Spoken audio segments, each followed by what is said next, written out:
You go to YouTube or youtube.com. You search Onside Radio. You'll see a red live streaming button, and it's up now. There we go. So hop on into YouTube, and YouTube is a lot of fun because you're actually watching us here in studio. I try to be as handsome as possible every single day. I'm wearing a Boba Fett T-shirt today, so Star Wars fans can geek out to that a little bit. But what makes the YouTube a lot of fun is, you can listen to the show, of course, and you can chat with everybody and with me live. I'm always looking at the chat. I'm reading people's messages. I respond to them during the break. Sometimes I read the messages on the air. We've been streaming on YouTube for about the last 3 weeks, and every single day, a topic from the chat becomes a topic on the show. So we're very interactive with that. So it's a really fun way to get involved. And, of course, if you're not stationary somewhere and you can't watch us and you'd prefer to text the show, I read the text messages as well, 844-416-8123. I always love Thursdays because we get a really in-depth NFL conversation. Kyle Krabs at Grinding the Tape on Twitter. Dolphin fans should be following him. NFL draft fans, enthusiasts should be following Kyle Krabs. He's the lead analyst from the Draft Network. He's the editor of DolphinsWire.com, and he joins us every Thursday. We're going to go in depth not only on the Miami Dolphins and their 6th overall pick now, because the last time we spoke to Kyle last Thursday, that was before Chris Greer pulled off the trade, so a lot has changed. So we're going to get his insight on where he thinks they go at number 6. I would love Kyle's insight on the question of, did the San Francisco 49ers really trade up 9 spots just to go get Mac? I mean, that one seems a little suspect to me, that they really went up 9 spots, not to get a guy like a Justin Fields or a Trey Lance, but to get Mac Jones. I'd love to know if Kyle thinks that's legit or if he thinks that's a smokescreen. Coming in, you heard the Miami Heat highlights. Heat get another workmanlike performance. That's the way you would describe that, right? 92-87 against the Indiana Pacers. I was so happy to beat the Pacers because they smacked us around a couple of times at home last month. So I wanted a little bit of payback. And we didn't even need Victor Oladipo. Victor Oladipo out with the head cold yesterday. He's going to be in action tonight. He's expected to make his Heat debut when the Heat take on the Golden State Warriors. But the Heat are still not whole after the trade deadline. They're still not all hands on deck after the acquisitions that they made, and yet they've been able to turn what was, up until a few days ago, a 6-game losing streak into now a 2-game winning streak. They're beating teams that they're probably supposed to beat, and you got another one of those tonight in the form of the Warriors. But yeah, and they're doing it ugly, which is fine with me. I mean, a low-scoring, ugly victory against the New York Knicks a couple of nights ago. Always happy to beat the Knicks. And then a 92-87 against the Indiana Pacers yesterday. You're reminded of the fact that I know that we define the NBA so much in 2021 as wide open, transition, three-point shooting, 125 to 120 type of final scores. That's really become the identity of the league. But I am still a believer in the fact that defense gets magnified so much once you get to the playoffs. And Victor Oladipo was interviewed. He's been interviewed a few times since he's arrived in Miami, but he talked yesterday about his first conversation with Pat Riley. Okay, Victor Oladipo revealed a very minor detail, but an important detail about his first conversation with the Godfather. And Oladipo said, my first conversation with Coach Riley was defense, defense, defense. It's pretty amazing to have such a legendary human being believe in me. Right there, man. And listen, it shouldn't surprise anyone that Oladipo is buying in. Oladipo has wanted to be a member of the Miami Heat for a very long time. He is realizing his dream. He was practically, during the playoffs last year, was practically begging to join the Miami Heat. So he finally got his wish. Will we have some sound, by the way, from Victor Oladipo on Miami Heat culture? I think my name has been linked for so many years, obviously I spent my off seasons here, and the connection with D Wade and everything like that, and I think to some people's eyes, it would be a good fit. And, for me personally, um, I thought definitely fit into the Heat culture, what they stood for, how they play, how they get after it and things of that nature. So when told that I was being traded there, first and foremost, it's not like I'm going to a foreign land, you know what I'm saying, where I don't know anybody or a foreign experience, but something that I'm comfortable with. And I'm excited. I was excited. I'm looking forward to being a part of Heat culture and coming here and helping this team win at the highest level. I think my name has been. And he understands what it means to be part of Heat culture. You have to have attention to detail on defense. You have to keep your body in optimal shape. Mental errors, irresponsibility, things like that are not tolerated here. And Victor Oladipo not only understands that, but he wanted to be a part of that.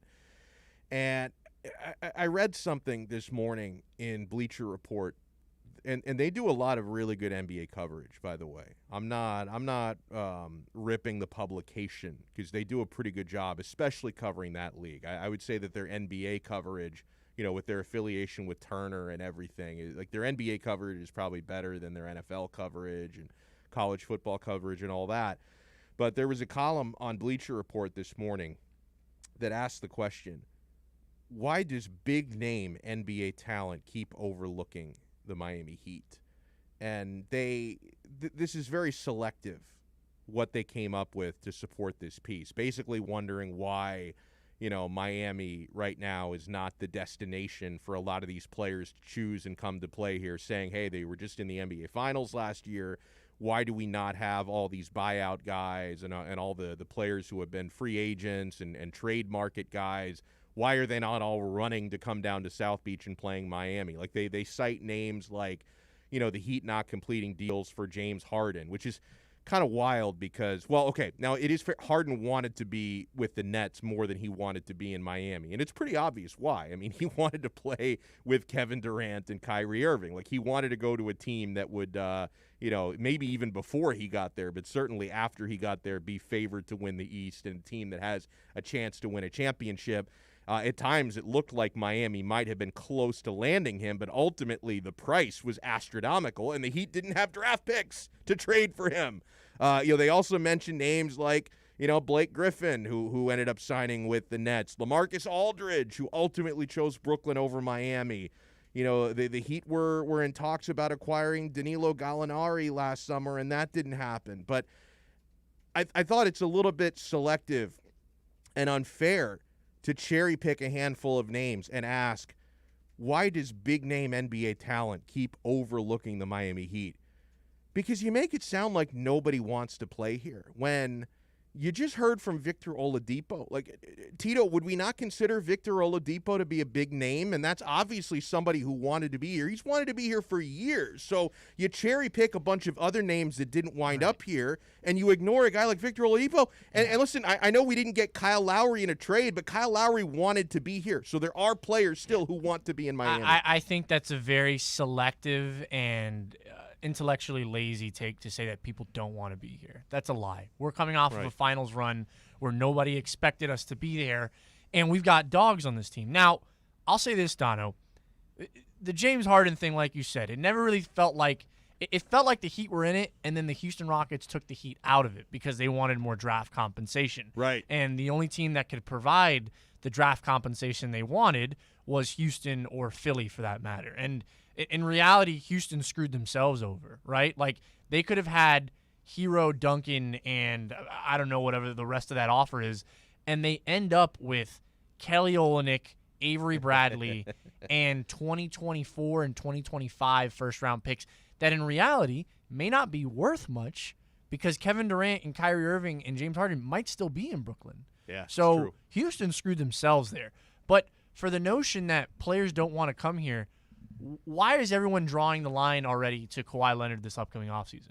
Why is everyone drawing the line that if the Heat aren't satisfied with what Victor Oladipo does in this, playoff audition, right, the Heat could be a contender for Kyle Lowry and sign him outright? Absolutely. So the notion that the Heat aren't involved with premier players, it's so far-fetched from the truth. They're always involved in some way, whether it's true or not, that there's legitimate interest from the Heat side. the Heat always have their hat in the table. You know, I don't see why they had to write a negative piece on Miami. Maybe they should have written a piece about how Brooklyn has become now the magnet for the big guy. I don't understand why they had to turn the piece into hey, why don't players want to be in Miami? Maybe you should write a piece on why all the buyout guys want to be in Brooklyn. Maybe that's too goddamn obvious why everyone wants to be in Brooklyn. And it's not because they want those the great water that they have there where they make the bagels and the pizza. Oh, you got to have that Brooklyn tap water, bro. I don't think it's the tap water in Brooklyn that they're after, or the hipsters and all the stuff that they have going on there. But, you know, they want to be part of a team that gives them a damn good chance of winning a title. That's why LaMarcus Aldridge decided to go there. He wanted to go play for the team that gives him the best chance to get a ring. I mean, why don't you write about that? You know, the same way.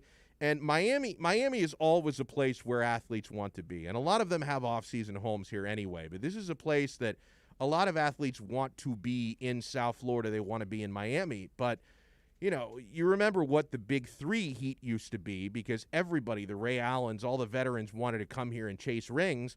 The ring-chasing factor has now moved to Brooklyn, and, of course, Los Angeles as well. But, you know, in the Eastern Conference, Brooklyn is that spot where the ring chasers are all going to gravitate to. So I don't see why you had to write a piece that is, you know, asking a question, why are the Heat no longer a destination? Maybe you should have written a piece about how Brooklyn has become now the spot where everyone wants to go to chase a potential ring.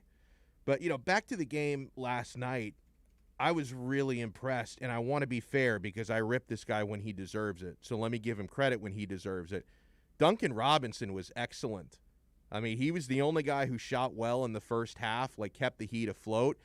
And, you know, Duncan showed you some flashes last night that he's not just a shooter. I mean, he was breaking ankles driving to the hoop as well, creating his own shot at times. So he wasn't just dribble handoff three-point man last night. We actually got glimpses of Duncan Robinson being a well-rounded scorer, and I was very happy to see that. I'll always give credit to those who deserve it. And last night, Duncan Robinson was a guy who, when the going got tough, he stood in the paint and made the most of his opportunities.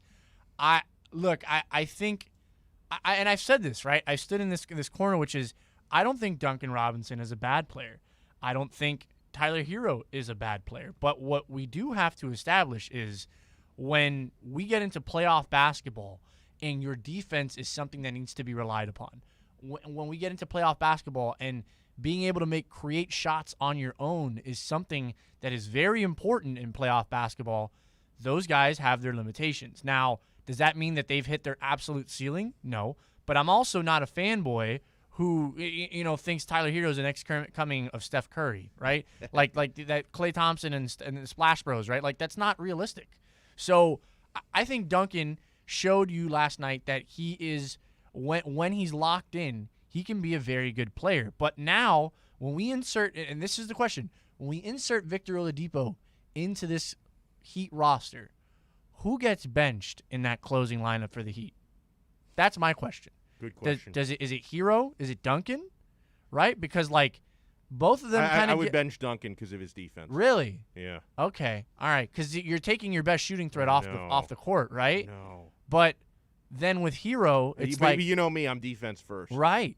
So that's where, are you really about to pay a guy $60 to $70 million to not be on the court in the final minutes? Yeah. And with Jimmy's window, I don't know if you can afford that, but. That's not saying Duncan's a bad player. He's a great player. He can shoot the lights out, and we saw it last night. We'll talk a little NFL on the other side. This is a pretty interesting what-if story, and it's also it doesn't make the very well-run Cleveland Browns sound great. We'll get to that and more when we come back. Keep it locked here to Onside Radio. You are listening to the only locally owned sports station in South Florida. We are OnsideRadio.com. We'll be right back to the Man of the Match with Alex Donno. You can join us on the Onside Sports Line, 888-441-4623. That's 888-441-4623. Listen to OnsideRadio.com anywhere by downloading the MyTuner Radio app in your app store. Or go to MyTunerRadio.com on your web browser. Onside Radio. OnSideRadio.com. South Florida sports leader. Hello, Inter Miami CF fans. Download the Drink AR app and play inside a first-of-its-kind virtual soccer stadium, hosted by Bodega Trevento and Inter Miami CF, and celebrate your passion for soccer from the comfort of your own home. Find the download links on our Instagram account at Treventus and get our wines delivered straight to your home with a discount for all Inter Miami CF fans. Discover Trevento, a shared passion. Let's raise a cup to the first among us who put themselves last. To the risk takers, the mask makers, the heroes on the front line and online. To the ones keeping shelves full and keeping us hopeful. To those who don't stop and those making all the stops. To the ones who pick up, suit up, and never let us down. From all of us at Dunkin' to all the heroes keeping everyone running, we thank you. ADHD.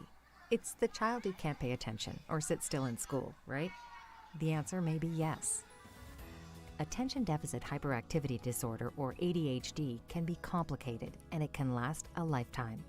Up to 75% of children and adolescents with ADHD have at least one additional mental disorder that requires a comprehensive approach to treatment.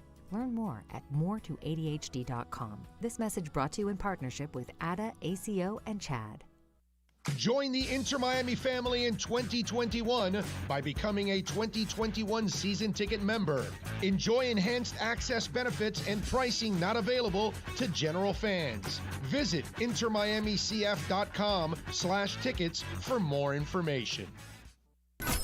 You're listening to OnSideRadio.com. Catch up anytime by downloading the MyTuner Radio app. OnSideRadio.com, South Florida's true hometown station. With Make-A-Wish, the impossible becomes possible. A girl battling cancer can become a race car driver battling the course. The boy showing all the nurses his fire trucks can take the helm of a real one. Wishes can give kids with critical illnesses the strength to keep fighting, get better, and grow up. Where there's a wish, there's a way. Wishes need you. Visit Make-A-Wish at wish.org. Welcome back to the Man of the Match with Alex Donno. You can reach out anytime on the Onside Sports Line, 888-441-4623. That's 888-441-4623.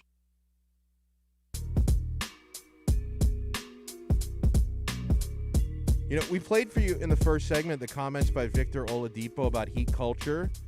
Huge W for Heat culture. And a huge L for New York douchebag Frank Isola. I'm so tired of that blowhard who always comes on, oh, what happened to the Heat Culture Club? LaMarcus Aldridge doesn't want to be with the culture. He went to Brooklyn. This guy acts as if Heat culture doesn't exist. Why? Because Frank Isola is a stinking New York Knicks fan. Worry about the fact that your beloved New York Knicks have been irrelevant for over 20 years, and they haven't won a championship since 1973. I don't think I know anyone outside of my parents who was born before 1973. Yeah. I don't hang out with the elderly. Right. Yeah, I don't. Yeah. I mean, who remembers? Were highlights still in black and white back then? Yeah, right? I don't think, were games televised then? Oh, no, that's when 73? It's still on 73? tape delay, my friend. I think so, actually. Yeah, it wasn't until the 80s that they weren't on tape delay anymore. So I mean, what was even the point of watching if it's not live? Yeah. I mean, come on. So what is happening? Because this is a huge, like Tito, what Victor Oladipo praising the Heat culture, that is a massive L for Frank Isola, who doesn't believe in Heat culture. Right. Has he ran into a cave? Has he deleted his Twitter account? How is he responding to this? Sedano dunked on him. Yeah. Our guy, Bi-Coastal Sedano, Bi-Coastal. dunking on Frank. So Frank quotes Tim Reynolds because Victor Oladipo said, there's nothing like Heat culture. And Frank goes, the poor guy has already been brainwashed. The best culture, of course, is LeBron. He seems to be the key to winning the last 10 years. And George says... hold on. Key to winning the last 10... What about all the times he took L's to the Warriors? Yeah. Not to mention that there's 4 finals losses sprinkled in there somewhere. That's why LeBron will never be Jordan. Tito, how many times did Jordan lose in the finals? 0. Amen. Yeah, I'm just saying. And then our boy, Mr. Sedano coming in and says, well, we definitely know it doesn't reside in New York. So, yeah, take that, Frankie. Frankie Nicks. Yeah. Jesus, Frank. So LeBron has 4 rings, and he, 2 of those I don't really count because he needed Pat Riley's help to get them. So he's got 4 rings, and actually, you only really count one of them, right? Because he needed Anthony Davis's help to get the one last year. He needed Dwayne Wade, Chris Bosh, and Pat Riley's help to get 2 of those. In Cleveland, I'll give him credit for the Cleveland title because that franchise has not won anything outside of LeBron. But the Heat don't historically need LeBron to win titles. The Lakers sure as hell don't need LeBron to win championships. So 3 of his 4 rings have been acts of charity by the Miami Heat and by the Los Angeles Lakers, really, if you break it down. I mean, I just love how he lived rent-free in Knicks fans' minds ever since Yeah. Pat Riley broke up with that poverty franchise. You know, I'm just like, hey, man, I get it. He left you guys in the dust, and it's been first-round exits ever since. But look, these are the times. These are the breaks. Hey, remember, in about less than 10 minutes, we're going to talk with Kyle Krabs. I want to go to the phones if he's still there. Rick in Carroll City. Rick, what's up, man? Hey, Donald, how are you, buddy? I'm good, man. Rick, how you been, bro? Been great, man. How's the little gangster doing, man? How's he doing? You got him all by the way, geared yeah, up? he's doing so well. And he's 3 years old. He just turned 3 at the end of February, and I was teaching him today that it's April Fool's Day, and you can play pranks on people and say April Fools. And so he told I took him over to my mother's house because I left him there when I came to work today. And he told his grandma that he is not a boy, he is a cat. And then he said, April Fools. A trip off the old block, eh, Donald? Oh, totally. Hey, brother, I just wanted to chime in, man. I've been listening the last couple of months. I don't get a chance to really speak with you too often, but, man, really loving what you guys are doing on this network. It's a breath of fresh air across the airwaves, so to speak, even though it's all digital now. So I'm really enjoying it. So thank you for putting out a great product. Thank you. Wanted to touch real quick, and I might strike a nerve with you, but, you and I have always had these battles back and forth with regards to the Dolphins and Chris Greer. I'm going to go back to when I was a kid. My uncle used to be in the same barbershop where Don Shula used to get his haircut here in Miami Lakes years ago. And it was after Marino's second year. And I'm waiting for my haircut, and I see this icon, this god leaving. And he says hi. We start talking. And I said, hey, Coach, how did you know Marino's going to be so good? And why was he there, so late in the draft? He's like, looks at me and goes, some guys can just see the entire field. I didn't understand if he meant Marino could see the entire field or he could see the entire field. But and for years I never understood it. And now, after all these years of having horrific quarterback play since Marino left, it is quite clear what he meant. Guys have to be able to see the field. Right. After Tannehill's 3rd or 4th game, my uncle and I looked at each other and we said, he can't see. And that's what we've been saying for years. And after last year, watching not a horrific, but a less than par defense for Vic Fangio at Denver, take away everything, and that kid not be able to play. My uncle's been long gone since then, but man, I know he was up in heaven saying, "Hey, kid, this kid can't see either." So, and it was duplicated once again when we were in Las Vegas. The guy can't see, and when you couple that with all the issues, he's never been able to give a full year of college football. Never was, regardless of whether he was a starter or not. He's never done that. His body hasn't held up. So when you add everything up, I'm of the opinion that had Deshaun Watson not had his issue, I think he's our quarterback going forward. You might be right about that. And we're always a step ahead in certain areas in this league. And I wouldn't doubt if they knew this stuff was coming, and that's why they kind of backed off. So with that in mind, I'm not upset that we're trading away people. I'm not, because those are future picks, current picks, whatever you want to call that. There's a game plan there. I'm going to trust it. I'm going to give it a shot. I've been giving it a shot for many years with Chris Greer. But if he doesn't take Kyle Trask in the 3rd round or late 2nd, he's an idiot. Because that kid, Dono, and I don't like the Gators. I hate that. I can't stand the Terps. Oh, I know. But that kid can see. And that kid can make anticipation throws. So if there's anybody that we're going to draft at the QB position outside of the first round, it better be Kyle Trask, Donald, because we need somebody that can see the field. That's a great story about Shula and Marino, and I appreciate the call, Rick. The only thing is, when you talk about not being able to see the field, and yeah, I was frustrated as hell watching Tua against Denver where he got benched, watching Tua against Vegas where he got benched. It was very frustrating to watch as a fan. He didn't have issues like that in college, and I know that he had all the talent in the world to throw the football to, and that's the argument that football fans bring up. When it comes to Tua, though, while you're arguing about seeing the field, it's well taken. He still needs more time, and I am going to give the benefit of the doubt to the coaches in the front office who are clearly – now, the Deshaun Watson thing was a little bit different. Now, Deshaun Watson is toxic right now, so nobody's trading for him. Maybe 4 weeks ago, teams were trying to make offers for him. That would be an upgrade basically no matter who you have. Like, even if you believed in Tua, you could still say, well, Watson is a sure thing. Tua is not, so we have to make it happen if he wants to be here. That's no longer an option now. So outside of the specter of Deshaun Watson, every other decision the Dolphins front office is making when it comes to the way they're building the roster and building the coaching staff is all being built to nurture and help Tua Tagovailoa. So that tells me there is belief there from the front office. The front office believes in Tua, and they think he needs more time. I'm going to go through the full excuse machine. But we all know it, and we all need to respect it, that last year at this time, Tua was focused a hell of a lot more on rehabbing from a hip than he was on being able to actually work out, which he couldn't physically do. There was no off-season program. He wasn't 100% physically during training camp.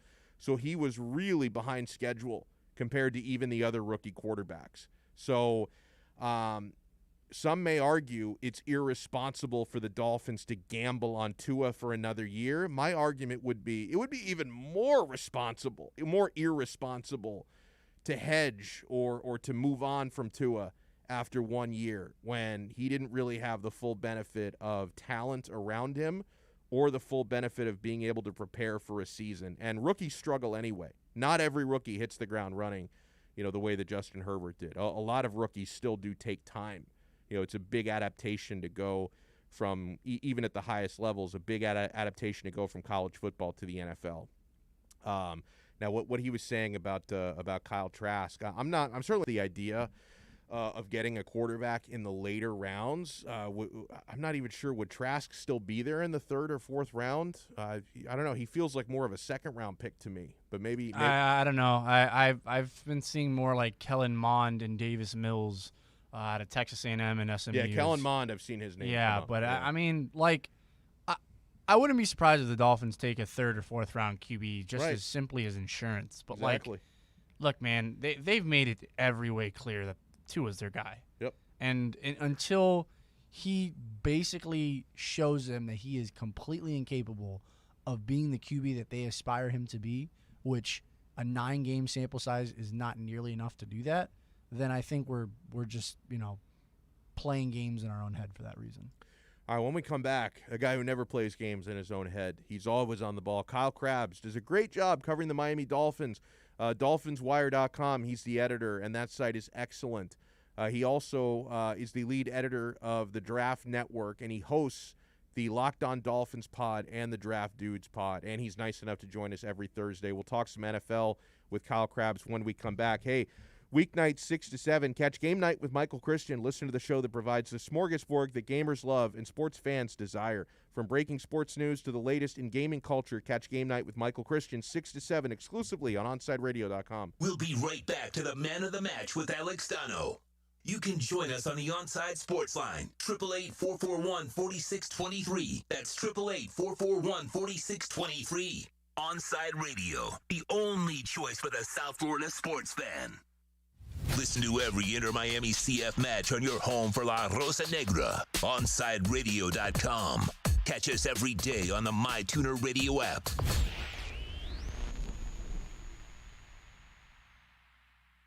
If you missed On Side Zone with Big O, you missed. kind of young, so I don't know. She may not be into Van Halen much. Let's see. Ruthie, good afternoon. Are you a Van Halen fan? You know, I just had to Google Van Halen. I'm not going to lie to you. I just literally have it on my computer right now. The Onside Zone with Big O. Weekdays 11 to 1 p.m. Only on OnsideRadio.com. Join the Inter Miami family in 2021 by becoming a 2021 season ticket member. Enjoy enhanced access benefits and pricing not available to general fans. Visit intermiamicf.com/tickets for more information. Parents, we know we can't protect our kids from everything. Eventually, they're going to bump their heads or scrape their knees. But we can protect them from 6 types of cancer. HPV, or human papillomavirus, is a common preventable virus that can cause cancer later in life.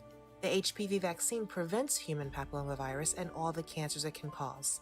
The American Cancer Society recommends getting your sons and daughters the HPV vaccine starting at age 9 to protect them later in life. He has an overbite that makes him look like a cartoon character, a slightly crooked eye, and an uncommonly wrinkly neck. In the right light, he can look a little like a garden gnome, and he'll wear a bow tie just because. Sure, you might call him a little quirky, but that's exactly what makes him so perfect. Tuna is a 3-year-old Chihuahua Dachshund mix with more than 700,000 followers on Instagram, and it all started because he was adopted. You can't buy a best friend like Tuna, but you can adopt one.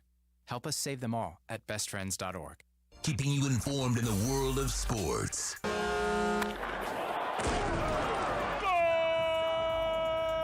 With an OnsideRadio.com sports update. Miami Heat pulling off the victory last night. Back-to-back wins for the Heat after a 6-game losing streak. They beat the Pacers 92-87. Duncan Robinson, team high 20 points, including 6 of 11 from downtown. Heat are back at 500. They're 24-24 on the year. They get the Golden State Warriors tonight at the AAA. It's also the Victor Oladipo debut game. Tip-off is set for 8 p.m. Florida Panthers also playing tonight. They take on the Red Wings in a rematch of Tuesday's game. Panthers looking to jump ahead in the Central Division. They're tied with the Lightning at 50 points apiece. 7 p.m. puck drop. Panthers going as a -240 favorite according to Vegas. And it is opening day for your Miami Marlins. Marlins facing the Tampa Bay Rays today at 4:10 p.m. Sandy Alcantara is on the mound for the Fish. Tyler Glasnow throwing for the Rays. First pitch set for 4:10 p.m. With your on-site sports update, I'm Tito Benach. Coming up next, it's more of the man of the match with Alex Donno right here, OnsideRadio.com. You're listening to the station with more live and local sports talk than anyone else in South Florida. OnsideRadio.com. Broadcasting from South Florida to the world.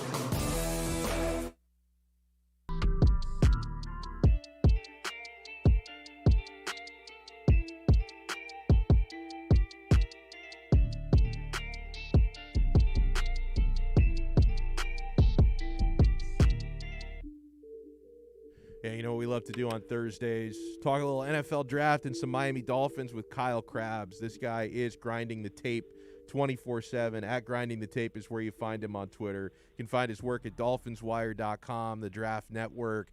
Kyle, it's that time of year, man. Things get really busy. And was it a nice change of pace to have that big trade last week? Because you had done like 1,000 mock drafts with the 3rd overall pick. Now you get to mix everything up a little bit. Yeah, I think my only regret was I only got to do one over at the Draft Network's mock draft simulator before they traded back up from 12. I would have loved to have seen what I could have done with 12 a little bit, and all of a sudden they're back up at 6 again. So that was the only black cloud on the silver lining that was Miami shaking things up a little bit last week. Now, before I get to Miami's perspective, I wanted to ask you about San Francisco. They wind up with the pick that had belonged to the Dolphins, that had previously belonged to the Texans. They're at number 3. And tell me if this you think is legit or if it's likely a smokescreen, because so many reports now are linking them to Mac Jones at 3rd overall, that it's the Alabama quarterback, not Justin Fields or Trey Lance, that Mac Jones is really the guy they love. You know, Kyle Shanahan was at his pro day. You know, his pro day kind of became a meme because of some of the overthrows. Do you really think that Mac Jones could be the quarterback that really fits their offense, or do you think a lot of this is a smokescreen? I have learned doing this long enough to never say never. Yeah.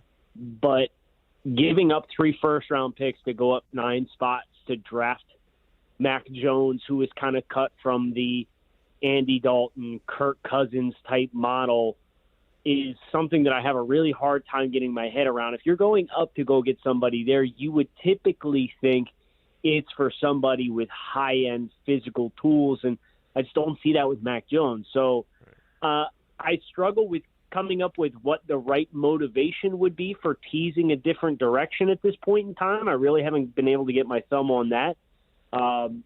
Unless maybe they feel there's an outside chance the Jets could stick with Sam Darnold and trade out of 2, and they want somebody who really loves Mac Jones to try and get up in front of him so that Zach Wilson could potentially fall to 3. I have no idea.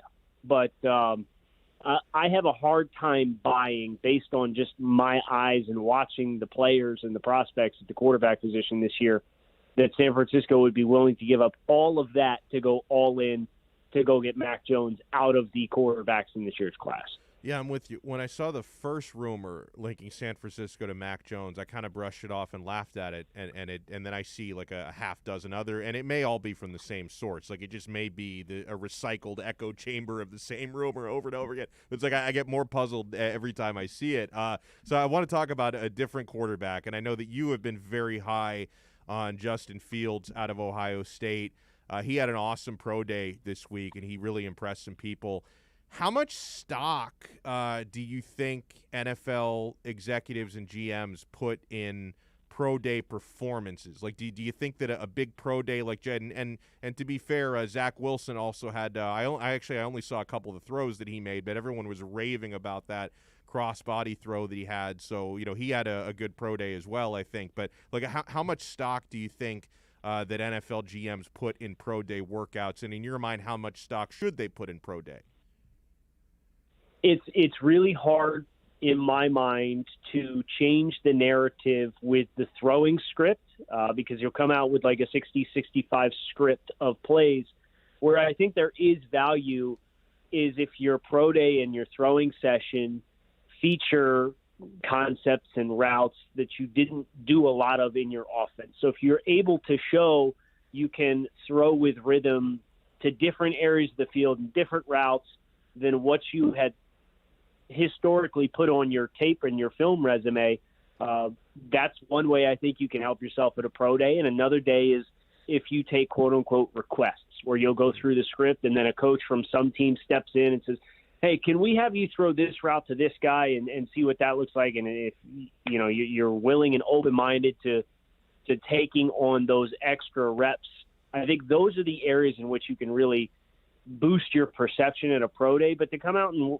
do a throwing script you've been practicing for 3 months, it's like, is that really going to trump live bullets in a game? No, it shouldn't. So I think there's more peripheral ways that you can help yourself, and it sounds like both Zach Wilson and Justin Fields were able to do that with how they approached their process for this year's pro days. Kyle Krabs joins us here at DolphinsWire.com, Locked On Dolphins podcast. He does an excellent job there. So, the Dolphins, they had a busy Friday last week. The 2 trades, as you mentioned, from 3 to 12, and then from 12 back up to 6, and they stash an extra future first-round pick and a third-round pick in the process. So I love the move. But let me ask you, because the net difference here is dropping 3 spots. 6 pick when they had the 3rd pick. How many of the players that would have been available to them, skill position guys at number 3, do you think will still be there at number 6? Because I suspect we're going to have possibly 4 quarterbacks taken in the first 5, 3 at the very least. So do you think the Dolphins might actually have the same exact choice at 6 that they would have had at 3 anyway? Yeah, I think there's a really good chance that you see Atlanta either take a quarterback if their quarterback that they like is there. I think Trey Lance would be a really good fit with the Arthur Smith offense that's come over there and did so much good for Ryan Tannehill in Tennessee. If Trey Lance is there, I think there's a reasonable chance Atlanta takes him. If Trey Lance is not there, if San Francisco chooses to go that direction, you could potentially see a team trade up into that 4 spot. I think that's a high probability. Cincinnati's not a team that typically trades down. And I know there's a ton of smoke around Jamar Chase, but at the end of the day, this team needs offensive line help. And if they draft Penei Sewell and you go quarterbacks in the first 4 and Penei Sewell, Miami will have every single other player. And then it's like, okay, do we have any takers for QB5 that wants to get a trade in, whether that's Detroit slamming the door shut on Carolina slamming the door shut on Denver, or Denver trying to get up in front of both. So if you go 4 quarterbacks and an offensive tackle, you have the luxury of, if you're comfortable with a number of these guys who are pass catchers all giving you similar returns, you can entertain maybe sliding an extra couple picks back down the board, because you're effectively once again playing the gatekeeper for the quarterback run as the Dolphins in a scenario like that. So it's a pretty interesting intersection of like their motivation to get up for a pass catcher, and then some of the, based on the tea leaves of the rest of the league, there's other benefits that Miami could reap. And, you know, if Carolina wants to jump Detroit for QB5 and they think they're both interested in the same thing, and you've got multiple pass catchers, you might be able to get a 3rd-round pick this year out of that. Wow. And for Miami, you know, then you start doing the math, and it's like, okay, yeah, like you trade back 5 spots, you got a 1 and 2 3s, and one of them's this year, and so there's some exciting combinations. But I do think it's very realistic that at least 3 out of the 4 will be on the doorstep for Miami. If they can get more first-round picks out of this, Kyle, I mean, at what point do we just build the Laramie Tunsil statue? Like, he's going to become the most important player in Dolphins history pretty soon. Well, I think this rebuild is he's already the face of it, right? We're due for a 30 for 30 at some point on the 2016 draft, and the experience of him with the gas mask and that causing him to drop, and he was going to be a top 5 pick and slides to 13 and everything that's come through since. So it really is a pretty surreal chain of events for Miami. And, you know, how many things do you look back on in recent history with this team that didn't break the Dolphins' way? And maybe the Laramie Tunsil thing is the football gods evening the scales a little bit. Now, let me ask you the question that everybody's talking about in our live chat. Everyone's talking about this on Dolphins Twitter. You know, if we take the possible scenario, and let's assume the Dolphins stay at number 6 and they don't trade down. So if they're at number 6 and the first 4 picks were all quarterbacks, the 5th pick was Penei Sewell. So then the Dolphins have their choice of the following players. Oh, don't do this to me, I'm Alex. going to. We have to do this. So then Kyle Pitts, Devontae Smith, Jamar Chase, and Jalen Waddle, all 4 of those guys are on the board at number 6. If you're the GM, who do you take? I have had a big man crush on Jalen Waddle for the entire process. But with that said, I am really warming to the idea of Kyle Pitts being the selection. You think about how rare it is to find a blue chip tight end in Miami.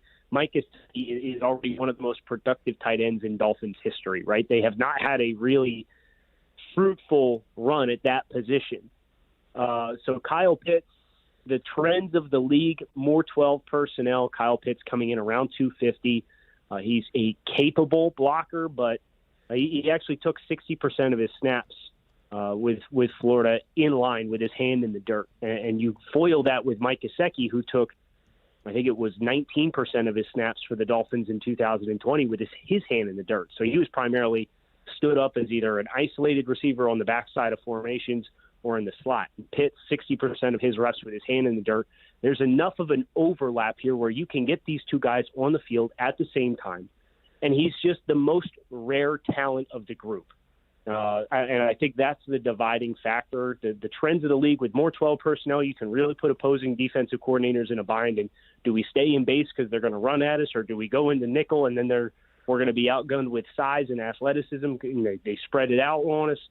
I think that the case for Pitts is a really, really strong one if he's there at 6. I love it. So last thing, another need for the Dolphins is edge rusher. You wrote about this guy this week, Jalen Phillips. If he's there at number 18, do you have to look long and hard at Phillips out of Miami, and do you think he's a good scheme fit? I think Phillips can fit into any kind of front. You've seen him rush from his hand in the dirt. You've seen him rush from a 2-point stance and release, and he's got really good explosiveness off the ball. His numbers from the Miami Pro Day were prototypical for the position. at 206 pounds, so he checked a lot of boxes. I like the fact that he was productive with the University of Miami. That's a big thing with Phillips is his transition to the NFL, and there was some questions about his departure from UCLA, and there were some concussion history issues and a wrist injury that had popped up and was a cause for concern.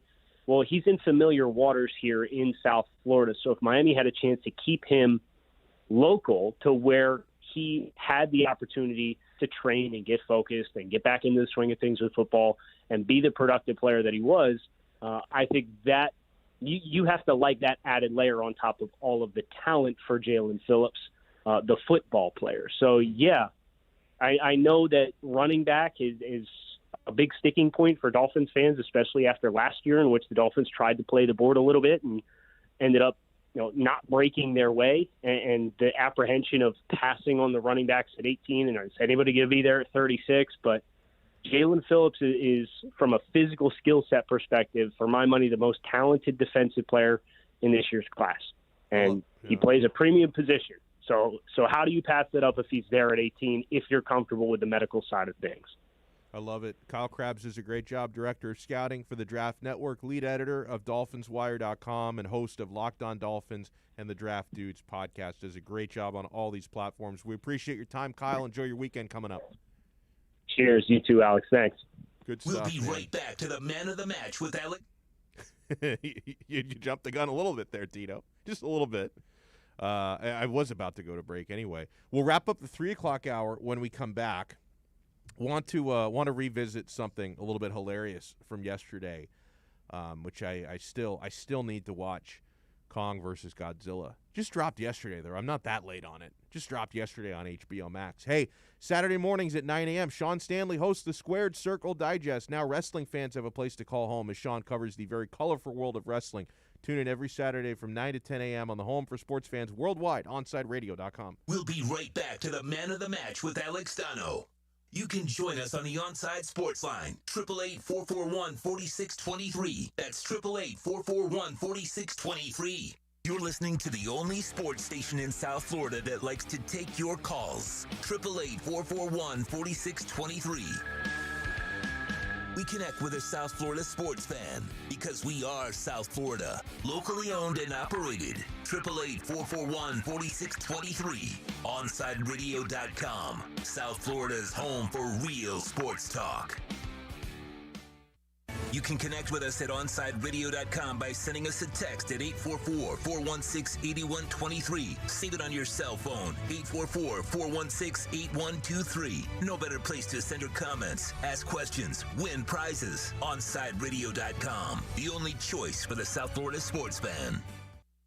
For over 20 years, Mr. Glass has been committed to the safety and satisfaction of our clients. Our products are the culmination of innovative engineering, aesthetic appeal, and the highest levels of quality. Through our legacy, Mr. Glass strives to impart the true meaning of quality, service, and sustainability to new generations. Reputation, experience, and trust is why clients choose Mr. Glass. Live the future now. Locate a dealer near you today. At Baptist Health, we are ready to serve, to treat, to safely proceed with your procedure. We're ready for ER visits and office visits with skilled surgeons, advanced medicine, and multidisciplinary teams. We're ready for new arrivals and new recoveries. We are ready. We're ready to diagnose, treat, and manage anything that comes our way with exceptional care and comfort. With the same preparedness and compassion you've come to expect from Baptist Health. And we are ready. We're ready. We're ready to care for you. Can I get a captain? Captain and what? Captain and Ginger. I can't hear you. Captain and Ginger. He was a captain and ginger. Captain and ginger. He was a captain and ginger. Captain Morgan, official partner of Major League Soccer. Every Thursday, NBA fans can catch one of the best basketball shows in the country when Ethan Skolnick and Ira Winderman host Inside the Paint. Listen to two of the most knowledgeable and connected reporters in the business. Get year-round insight every Thursday at 10:30 a.m. with Inside the Paint on the home for hardcore basketball fans. OnSideRadio.com. Big O for M&S Air Conditioning. You know, air quality in your home and business is more important than ever. That's why you've got to call M&S Air Conditioning and let them install a high-efficiency polarized air filter in your AC unit. Folks, it attracts, captures, and destroys biological contaminants to improve your air quality. With stellar customer service, answering your call from 7:30 a.m. till 9 o'clock p.m. For more info on high-efficiency air filters and their preventative maintenance plans, visit M&S Air Conditioning at ac-florida.com. You're listening to this station with more live and local sports talk than anyone else in South Florida. OnSideRadio.com. Broadcasting from South Florida to the world. Big news, Miami fans! Body Armor is proud to be the new official sports drink of Major League Soccer and Inter Miami CF. It doesn't matter if you're a player or a fan, Body Armor sports drink will hydrate you with potassium-packed electrolytes, antioxidants, and no artificial sweeteners, flavors, or dyes. Whether you're at home or in the starting lineup, Body Armor sports drink will hydrate you from kickoff to the final whistle. Body Armor, now the official sports drink of Inter Miami CF, available at your local Publix. You're listening to the only sports station in South Florida that likes to take your calls. 888-441-4623. We connect with a South Florida sports fan because we are South Florida. Locally owned and operated. 888-441-4623. OnSideRadio.com. South Florida's home for real sports talk. Welcome back to the Man of the Match with Alex Donno. You can reach out anytime on the Onside Sports Line, 888-441-4623. That's 888-441-4623.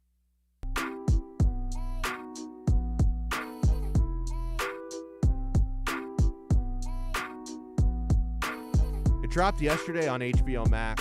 I haven't watched it yet, but I will be watching Kong versus Godzilla at some point this weekend. So wish me luck on that. I would say most of the people I know who have seen it have been pretty good in the reviews of it. Like, hey, it's a freaking monster movie. Like, what are you expecting? There are some people who said the movie isn't bad because they thought they were going to watch Citizen Kane or something. Like, dude, it's two gigantic mythical monsters fighting. It's not The Godfather, okay? It's not One Flew Over the Cuckoo's Nest. Yeah, I've never seen that. Got to watch it at some point. So I am going to be at some point this weekend watching Kong versus Godzilla. I'd love to hear if any of you have seen it. Drop in your review on either the YouTube chat or on the text line at 844-416-8123. So I got to replay this. We had a random call yesterday from Tony in New Jersey. And, you know, heading into, and I don't know, I haven't watched Kong versus Godzilla yet, so I don't know who actually wins. So I'm going to go in fresh, no spoilers, please, like on who comes out on top. But I had been picking Godzilla, but Tony in Jersey made an incredible case for Kong.